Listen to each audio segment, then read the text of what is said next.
For generations, hearts have turned toward the sacred city of Jerusalem, not merely for its historical significance, but because of the deep spiritual current that flows through its ancient streets.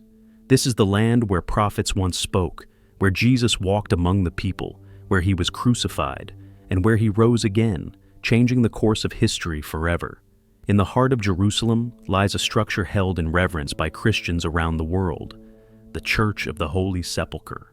More than just a building, it is believed to be built over the very place where Jesus gave his life on the cross and where his body lay buried in a tomb, until that glorious moment when he rose again.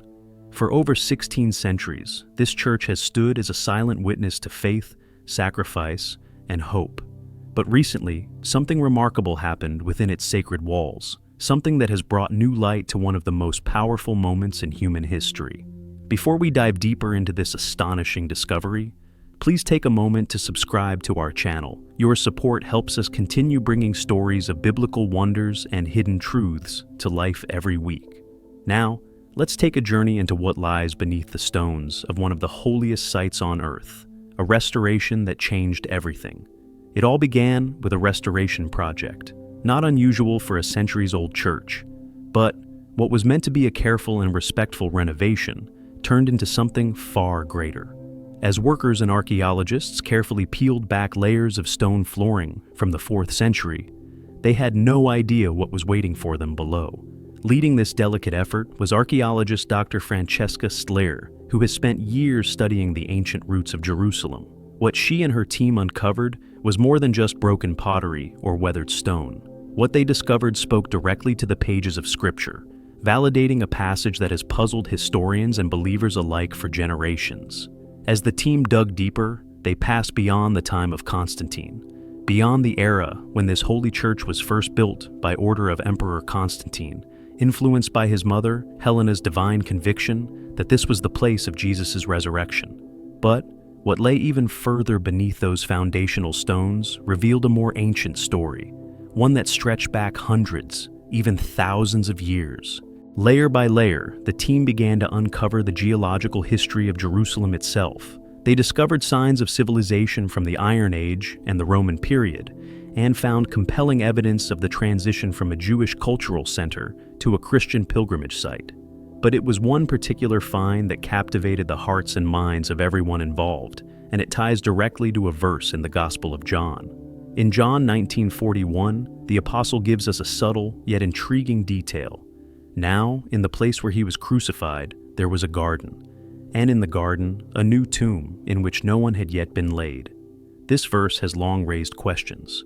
Why would a garden be situated so close to a Roman execution site, a place known for death and punishment? For centuries, that question had no clear answer, until now. What the archaeologists found beneath the Church of the Holy Sepulchre seemed to breathe life into John's account. They unearthed what was once a vast stone quarry, abandoned and forgotten over time. But this wasn't just a quarry. Evidence showed that after it had been emptied of its stone, it was transformed into something else, a burial ground. More than that, the team found stone-cut tombs carved directly into the rock, each one echoing the burial traditions of the time. And woven between these tombs were signs of agriculture, evidence of a garden that once flourished in this very place. The discovery of dry stone terraces indicated intentional cultivation. These were no random plantings. This land had been worked with care. Pollen samples taken from the soil revealed ancient traces of flowering plants and food crops, the very signs of a garden that once thrived in this rocky place. The gospel narrative suddenly shifted from abstract to physical. No longer just words in a holy book. This was something real. This wasn't a myth or a poetic metaphor. There truly was a garden near the site of crucifixion. There truly was a tomb carved in stone. This changes everything. What makes this discovery even more profound is the sequence it unveils. First, the site was used as a quarry, then abandoned. It became a burial area. Later, someone cultivated the ground, planting and tending to it, possibly using it as a garden. Then came the crucifixion of Jesus. Later, a church was built to honor that moment. And now, centuries later, the stones themselves are revealing the truth. The transformation of this site, Quarry to tomb, tomb to garden, garden to shrine, is exactly what the Gospel writers described. And now, the very soil agrees. When Helena, the mother of Emperor Constantine, visited Jerusalem in the 4th century, she believed she was standing on holy ground. Her vision led to the construction of the Church of the Holy Sepulchre, but for centuries, skeptics have wondered, was she right? Could she have really identified the true place of Jesus' death and resurrection? Now, nearly 1,700 years later, the stones seem to confirm her faith. The alignment of archaeological findings with biblical descriptions is not just coincidence, it's evidence. Too often, people are told they must choose between faith and science, between scripture and evidence. But this discovery shows that truth doesn't divide, it unites. Here in Jerusalem, archaeology is not contradicting the Bible, it is confirming it. Every layer unearthed, every stone studied, tells a story that has already been written, and these findings continue to validate the reliability of Scripture. The rocks, long buried, now speak. As Jesus once said, "If they keep quiet, the stones will cry out." Today, the stones are doing just that. They are testifying. They're revealing a story that the world has long known, but many have doubted. They are giving tangible form to the words of the apostles. The garden tomb, the crucifixion site, the place where death was conquered, all of it is being brought to light with each passing excavation. Paul the apostle once said, "If Christ has not been raised, your faith is futile."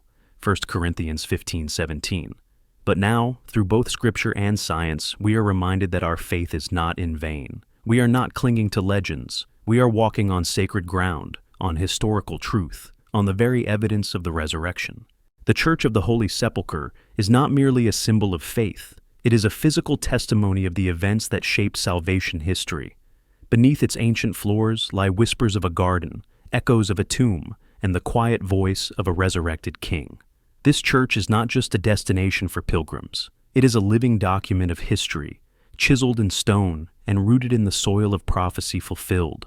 What the archaeologists found beneath the church is more than just an exciting discovery. It is a spiritual confirmation, a moment of divine alignment where history and heaven collide.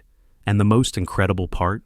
The story isn't finished. Jerusalem still has more secrets to reveal, more layers to be unearthed, more evidence waiting in the dust. Every excavation brings us closer to understanding just how much of the gospel can be touched, felt, and seen. The city where Jesus walked still bears his footsteps. The tomb where he was laid still echoes with resurrection power. And the stones of Jerusalem still tell the story, loudly, clearly, and eternally. What has been discovered beneath the Church of the Holy Sepulchre is not just history. It is holy testimony. It is evidence that what we believe isn't just based on faith alone. It is also grounded in the physical, in the stones, in the garden soil, in the empty tomb. And so, we listen. Not just with our ears, but with our hearts. Would you like to hear more about incredible biblical discoveries like this one? Let us know in the comments, and don't forget, if you haven't already, please subscribe to our channel so we can continue to bring you more inspiring stories that link Scripture with stunning archaeological evidence. Because the story of Jesus isn't just real, it's alive.